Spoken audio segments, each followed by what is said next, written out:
welcome back to my YouTube channel. It's Deola Adu back in the D's library. Welcome. Today I'm going to be talking about how I read to my children. I need you to listen. I need you to come along because you will learn a lot. Now, before we start reading, there are certain things that you need to do before reading. You need to have a book. Your curriculum will determine the book that you are reading. Have a book. Have the children read the book over and over and over again. Preset questions. Questions that you ask them from the beginning, questions that you will ask them in the middle of the book, and questions you will ask them at the end of the book. Ensure that you have PowerPoint slides ready. The environment that you need to teach the children to read to them, make sure you create an ambience that the children will love. Make sure that whatever you do, the children enjoy coming into your presence. If possible, have music. If possible, have props. Make sure all of these things are ready. Stay with me. All right, I'm not talking about benefit of reading, like when you go to the internet. I'm not talking about increased vocabulary, helps your mindset, all of those things. No, that's not what I'm talking about. I'm talking about how I read to my children in the library. When they come, have a smile on your face, welcome them warmly, and you will see that they have already connected with them. Now, for this reading, I'm going to divide the children into 4 categories: the nursery, the playgroup, the reception, and the year 1 children. So these are the 4 categories I'm going to be talking about today. Now, let's get right into it and let's start our countdown. 1. Choose a large print book. What do I mean by large print? This is a small book, but this is not what I'm talking about. A large book. Ensure that the children can see the picture in it. That's the only way they will follow you. And when you are pointing at the words, especially for playgroup and the nursery children, when you are pointing at the words, they will follow you. You don't have to read everything on the book. Make sure that the prints are large. Make sure that the pictures are large. Make sure that everything, all the children have a focal view and they are seeing the book that you are reading. Help them to see in case they are not seeing. Draw their attention to it. From every book that you read, you have a time span of between 10 and 15 minutes. Once you exceed that, you've lost them. Their attention span is not up to that. So ensure that you have 10 to 15 minutes reading time. 2. To get them interested, talk about the book. Let them see the cover of the book. Talk about the title, talk about the author, the colors that are on it. If there are animals or pictures on the book, ask questions about this. Reset questions that you have. This is the first part of the question.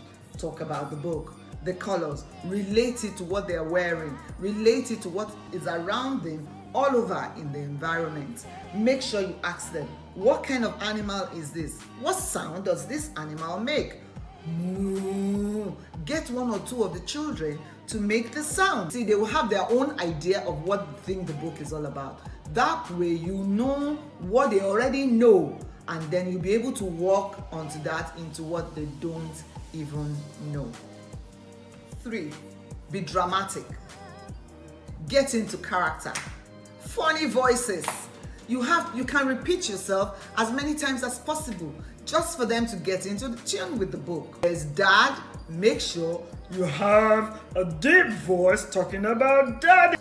Get the animal sound in your head and make the same sound. Get into the character. What do they really know? You have to show it to them. You have to let them see it. That way they are really into the book. Whatever you do, make sure you are dramatic. You can have props around. You can have teddy bears around. You can have things around that will help you. Just ensure that the children are having fun and their rapt attention will be on you. 4. Inject humor. Do you know what I mean by humor? Laugh when it's time to laugh. Cry. Mimic whatever the characters are doing. If the characters are happy, you get into character and be happy. When the characters are sad, ensure your face is drawn. Sad look. Get the children to show you what a sad look is. Get the children to show you what a happy face is or a grumpy face. Whatever, get them to do it. That way, you get them involved in the story. Make it relevant. Make it to them. For example, in Big Bad Wolf, you know that in the children's life, they may never see a big bad wolf. But what's the point behind that story? Don't talk to strangers. So when you're talking about Big Bad Wolf, draw their attention to the fact that they must never talk to strangers. Whatever it's in the character, make sure they are happy, they are sad, use whatever it takes. The tone at which you talk matters. I cannot overemphasize the tone. I cannot overemphasize the funny voices. Hi, Mom. The big bad wolf. I just want to cry. All of those things, whatever you have to do it. Just make sure that you inject humor. 5. Teach lessons. What is the lesson you want the children to take out of that story? There's so many stories that they've heard before.